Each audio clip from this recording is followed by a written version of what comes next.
Welcome back to another surprise episode of a crazy little thing called Love Dev. Today's episode is 119. Shots fired.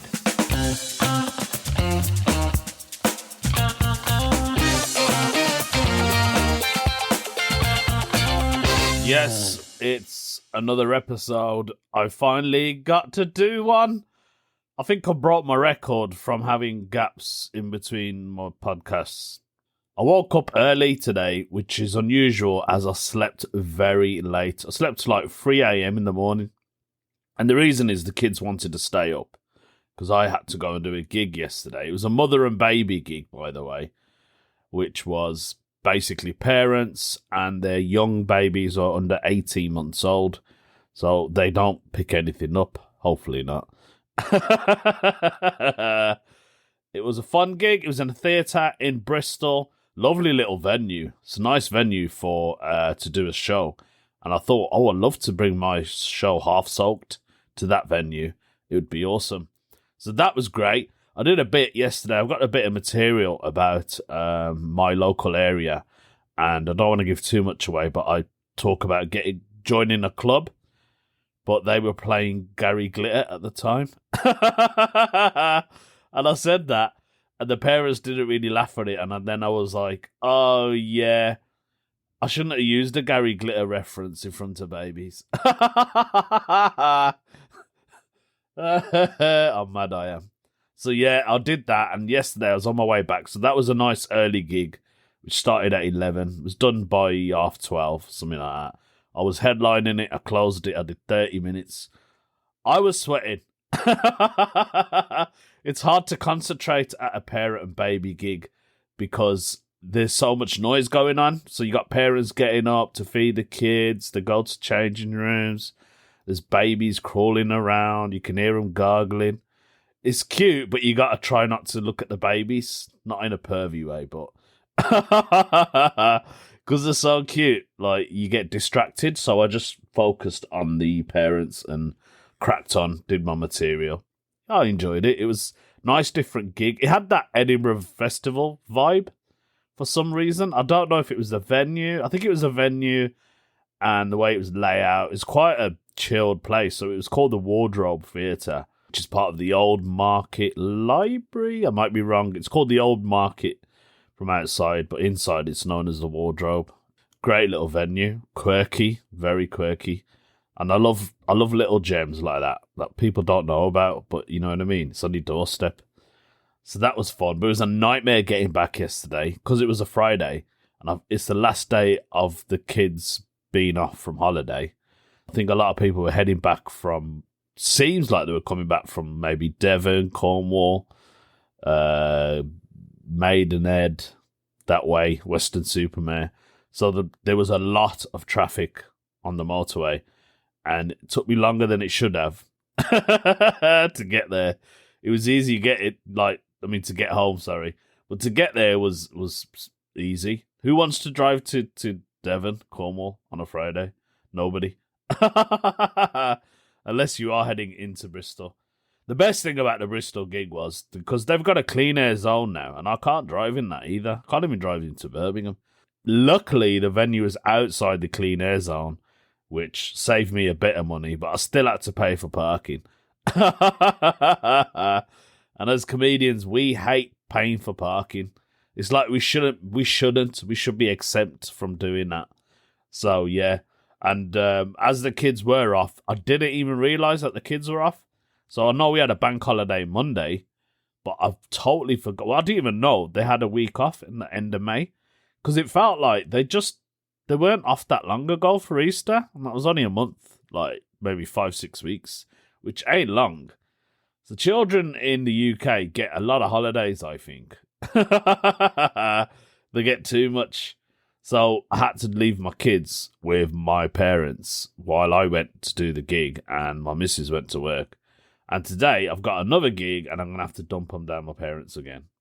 So I'm looking forward to that. I was talking about like driving and stuff. One thing about with driving I've noticed, you see people Has anyone ever noticed, like, you know, when you see certain type of people, they could be short, they could be big, and you look at them and you can see them in your rearview mirror, or you're next to them in a traffic jam or something, or at the lights, and you think, you're a bit too big for that car, mate. I saw this geezer, right? He was in a car. It was a tiny little Fiesta. And I looked at him and he looked massive. Like, I wouldn't say he was fat, but he was big. You know what I mean?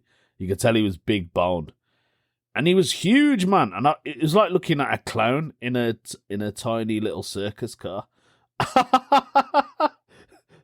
And the funniest thing was, he had a massive afro, right? And the afro took up half of the space in his car. Oh, mad I am. So yeah, I do wonder, why do people choose certain cars? And then I was sitting in my own car thinking, I'm about the right size for this motor. I don't think I could go any smaller in a car because I want to be comfortable. Imagine you could get a custom made car, like it's the perfect size for you. The seats, the height, the steering. Wouldn't that be the ideal world? I'll tell you what's not funny though. I received I received a speeding ticket. Right? This is the funniest thing is, like, I remember it because I remember the camera flashing. So if those of you, I've got loads of listeners who are not from the UK. So the speed limit in the United Kingdom is 70 miles per hour. I don't know what that is in kilometers. I remember I was coming back from a gig and the road was clear. The motorway was kind of clear. There was a couple of cars, but they weren't busy because of the time. And there was this little car and it was in the third lane of the motorway, but there's 4 lanes on this motorway, right? So he was in the third one. And I was like, why are you in the third lane? Like, go in the first lane. Do you know what I mean? I'm trying to overtake you. I was trying to overtake this car, and I got flashed for it, for going 80 miles an hour. And I was so annoyed when I got the speeding ticket. I was thinking, are you gonna send a fine to the person who was in the third lane when they shouldn't have been in there, and I wouldn't have got that speeding ticket? It really annoyed me. So now I've had to end up doing another speed awareness course. This is my third one. It's like I get one every 3 years. It's like, you know, when I'm in the NHS and you have to top up on your training and stuff, right? Say like first aid and manual handling. Like that's yearly, and some of them are every 3 years. That's what I feel like is going to happen to me. So the next time I get another speeding ticket, hopefully it'll be after another 3 years. I've done it that many times now. I'll know all the answers to the questions. I'll be like the smart kid at the front. The one who's got his hand up. That'll be me, innit? Oh, man, what a dilemma. Dilemmas, let's do a Ask the UK and see what's going on. So I found a question on Reddit, right? This is part of Ask the UK, and it does involve with people getting fined. The question they have asked, this is by Minimum Scarf. No one really cares who's posted it, but that's his user's name. They said, I have been issued with a littering penalty for a cigarette. I don't smoke. Can I challenge this? Okay. I thought he littered the cigarette and he smokes. I didn't read all of it. I don't like to read it. I like to read it as I'm doing, because, yeah, it makes more sense, doesn't it? So before I read the rest of it, he's been charged for littering a penalty. How did he get the charge, first of all? You have to be seen to be chucking a cigarette butt on the floor, isn't it? Either the camera caught you or there was those smoke police that are about. Now, there are these smoke police. I've seen videos on TikTok. People get fined on the spot for littering. It could be anything, right? Let's use the cigarette, for example. And these smoke police, they come out and they'll go, right, we've caught you littering, we've got it on camera, you need to pay a fine. But then there's this guy who films them doing that, and he'll go and approach the people and say, you don't have to pay it. Do not give them any details. You have the right to walk away. He said, if you walk in that shop now, they can't follow you. Legally can't follow you. So I know there is that, right? But the bizarre question is, how can you get fined for something you haven't done? That is weird, isn't it? Like, there's got to be more to that. I think maybe he was standing by a cigarette bin, and someone was chucking it in, and it looked like he threw it on the floor. You know when you go to a bin and you try and put something in the bin, and it doesn't go in the bin, but it falls on the floor. How many people would pick it up and put it back in the bin? There's not many, I believe. I don't think there's many. I know this because I've seen people go and use a toilet. When I go and do gigs, right, they don't know I'm the comedian. I just go in and I use a toilet. The amount of blokes I see that go in there, have a wee, right, and walk back out. They don't even wash their hands. Mate, a bit of water, a bit of soap is not going to hurt you. If you had poo on your hands, you would wash it, innit? So it's the same thing. They're the ones that should be getting fined. I feel like I should be the toilet police at the gigs, innit? So he said, I was approached by a council authority and fined £250. That's a lot of money, man. For supposedly littering a cigarette. I'm a young individual who doesn't smoke cigarettes. When asked, am I obliged to give my details, she stated that it was a law. Police was called on the spot by a personal phone, and the police stated I had to show her some sort of ID. This happened in the early hours of the morning, and a fixed penalty notice was issued to me and printed out by her handheld printer. You see, these guys are prepared, man. Is there anything I can do not to pay this notice, as I do not smoke, and someone who doesn't smoke cannot litter cigarettes? Fair point. It's a Section 87 offence, if that helps. Section 87, I don't know much about the sections. I only know more about the mental health ones. I don't really know the other ones. It's a hard one. I would say, take it to court. See if they can prove it that it's you, the cigarette is in your hand and you putting it on the floor. That's the only way I think you can get away with it, because they need to prove it. I think that's quite harsh, though, that it went to that extreme. They had to call the police. They just pressed the button on their radio. These smoke police. Absolutely ridiculous. So, yeah, but basically what I just said, isn't it? Just appeal for it, maybe, and get them to prove that you did do it. I would check around the buildings wherever you are, if you were in a shopping centre or something. See if there's anyone there, that a store that has cameras outside, and you can get that evidence, because that's basically what you need. I feel like the whole country is just surrounded by cameras. It is, isn't it? I feel like that. I mean, I could go up to my local high street, and that's just full of cameras now. Everywhere, CCTV. I was driving up this road once, right, and I saw this camera. Yeah. But I think it's there because of the football club. So Aston Villa Football Club is like in a little neighbourhood. There's a neighbourhood around it, Aston. And Aston's got loads of cameras everywhere. On the roads, on the main streets, like near the park. And I saw this, I was driving up this road, right? It's a famous road, Electric Avenue. Like the song, I wanna take you down to Electric Avenue so you can show the money. That's probably not the words, but I was on Electric Avenue and there was a camera there, but it was facing a house. And I was thinking, I would be annoyed if that camera, and I'm talking about a big camera, right? Like something you see at the movies, you know, that like film actors have, one of them big ones, yeah? And it was pointed directly down, looking down at this house. Either there's some illegal activity going on in that person's loft, or it's just fixed like that, but it's turned off. If I lived in the house, I'd want to know, is that camera on? Show me. I want to see. I want to go to your place, wherever you guys watch these cameras from. Because that camera could be infrared. It could probably look through the walls or through your windows. Even if you've got a net up, it can still see through it. And it can see you like coming out of the shower. Creaming up your body. That's what I do. So yeah, there is CCTV everywhere, and I feel sorry for that dude. Just appeal, mate, and see what happens to you. Not that you're going to listen to this podcast, but for anyone else who ever goes through that. Do you know, I haven't even had a coffee, right?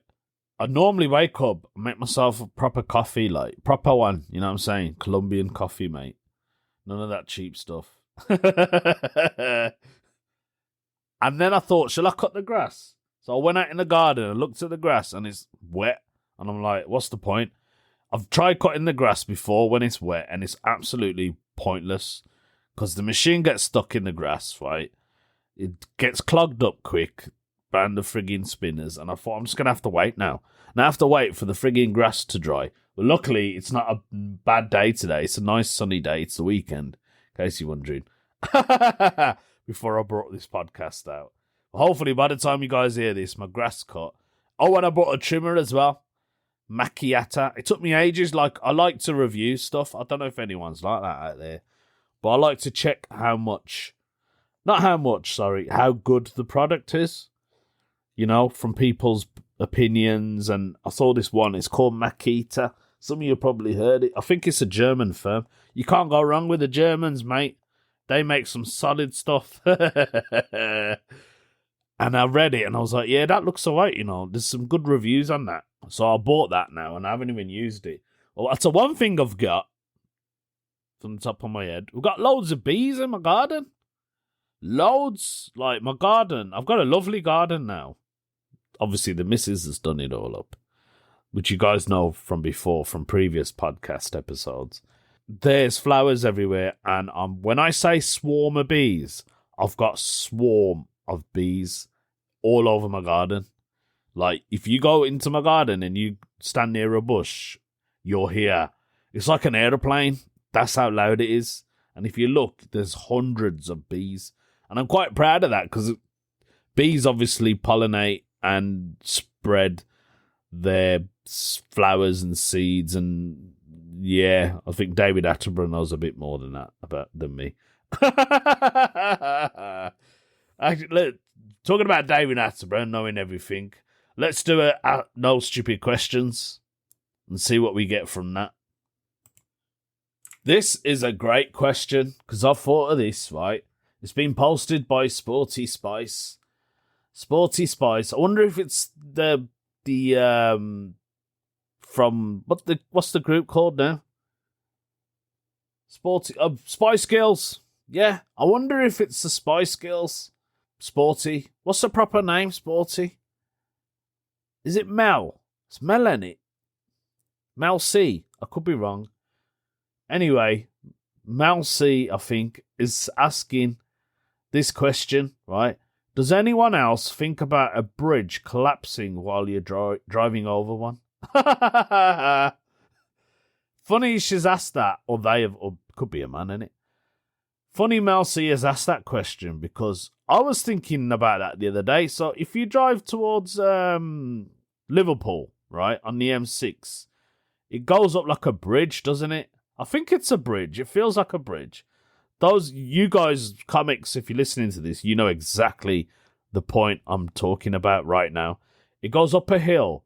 Kind of goes up a hill, and then it bends to the left just before you get to the M62.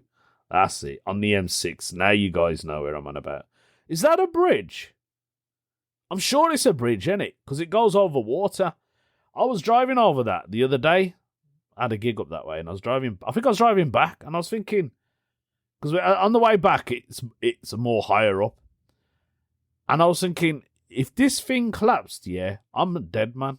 I only thought it that once. Like, I've drove over many bridges, and I've not thought about a bridge collapsing. You got the one on the M4 between Wales and the UK. So, I mean the UK, England, should I say. And that's a massive bridge. That's a long, long bridge. And I think I thought about that one collapsing once. I wonder if they're asking this because of the bridge collapse in America that happened a couple of months ago, where the cargo ship hit it, and the Simpsons predicted it. The Simpsons predict everything, innit? if you're in that situation, there's nothing you can do, really, is there? I'm sorry to say this. If you're driving over a bridge right now, don't panic. I'm sure you'll be absolutely fine. Just concentrate on your driving. Don't have a panic attack. So Sporty Spice has put, or on an earthquake happening while you're stuck in traffic under an overpass, or a cable line snapping when you're in a sky gondola. Oh my god, this person thinks of the worst things. My mind always goes to these places, and I don't know if I'm just a weirdo or if other people do this too. So I basically kind of answered it, haven't I? I do think, I've only thought of it once. I don't think of it all the time. That's the risks in life. I suppose when I don't like fast rides at the fair because my fear is it will break down or, you know what I mean, it will fall off its track. That's the fear I have. So I'm guessing there probably is similar fears. There probably is a fear. It's got a name, and I can't be asked to look it up. Maybe I'll have a look at it near the end and tell you. Speaking of dangers in life that you shouldn't really think about, I've just found a weird news story, which I am going to do, ladies and gentlemen. I've spoke long enough. I need my coffee. My coffee's calling for me. And the kids are in bed so I can record this podcast. Unless they are listening and thinking, Dad's talking to himself again. So here we have it, folks. It is the weird news story. We've got there eventually. Yeah. I believe this story is all the way yet. Yes. Yeah. You've answered it before I even said it. USA. Always the USA. What is wrong with you guys, man? Is it because you're a massive country and everything happens there? Or is it just half of your people that live there just don't have a clue? This one, you should be terrified for. Forget the bridges. Forget everything else. This story is what you should be petrified about. Right, I want to continue with the story. Here is the title. 81-year-old man accused of terrorizing California's neighborhood for years with a slingshot is found dead days after his arrest. Oh, there's an 81-year-old man going around just hitting people with his slingshot. Some people have just not let go of their youth, innit? Like me, for instance. I still think I'm 18. I was going to go younger, but I probably am younger than 18. I've got a baby brain. Anyway, the story is an 81-year-old man whose investigators said he terrorized a Southern California neighborhood for years with a slingshot has died. Just days after his arrest, authorities said. The man, who was previously identified by police as Prince King. What a name. The dude had a name as well. That was his username. Like if he was on Call of Duty or Apex or Fortnite, his username would be Prince King.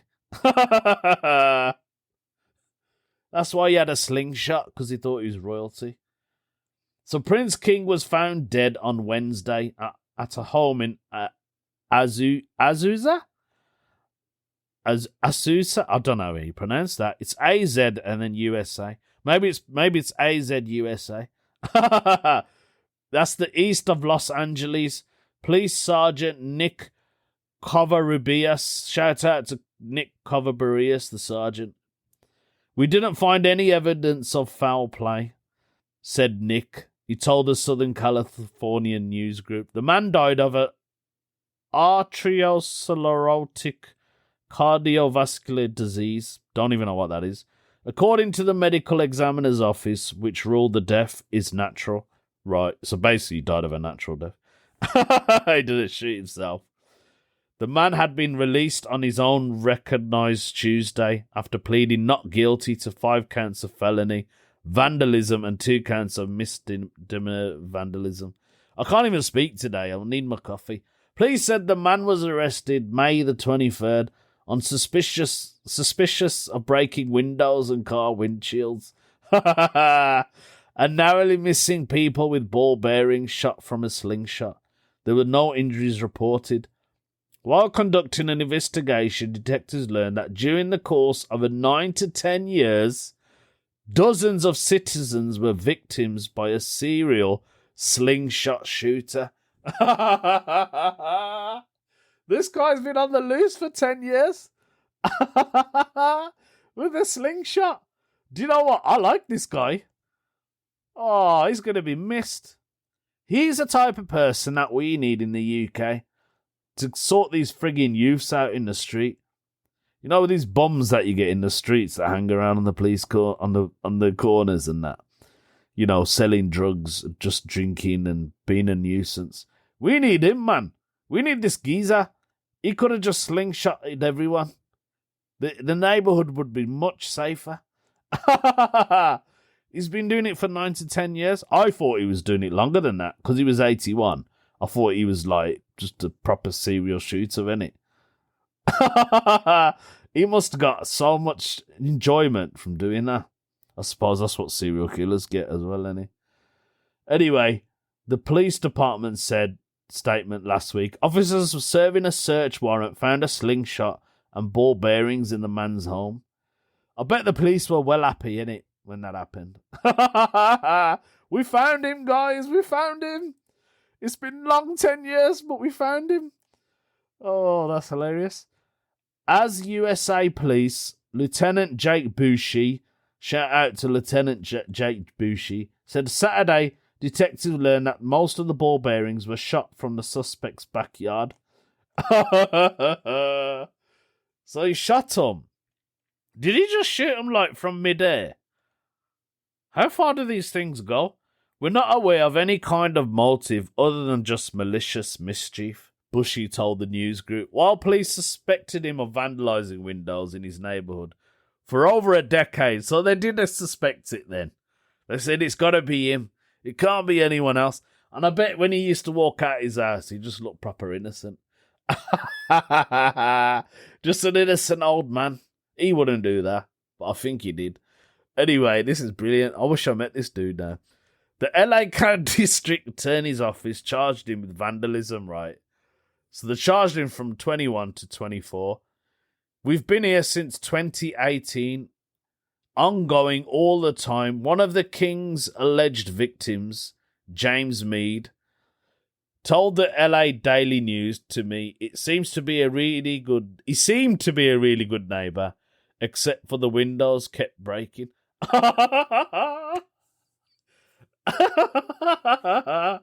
That's funny, man. Oh, shout out to the 81-year-old slingshot dude, man. He passed away.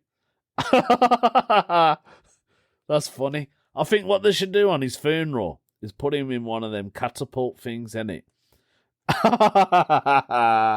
Get his coffin, yeah, stick him in there, and then slingshot him into the sea. I bet that's what he would have wanted as well. If that was me, that's what I would want. If I'm a slingshot serial killer, not killer, but, you know, slingshot dude. Don't even know what I'm saying. I really need that coffee. That's what I would want.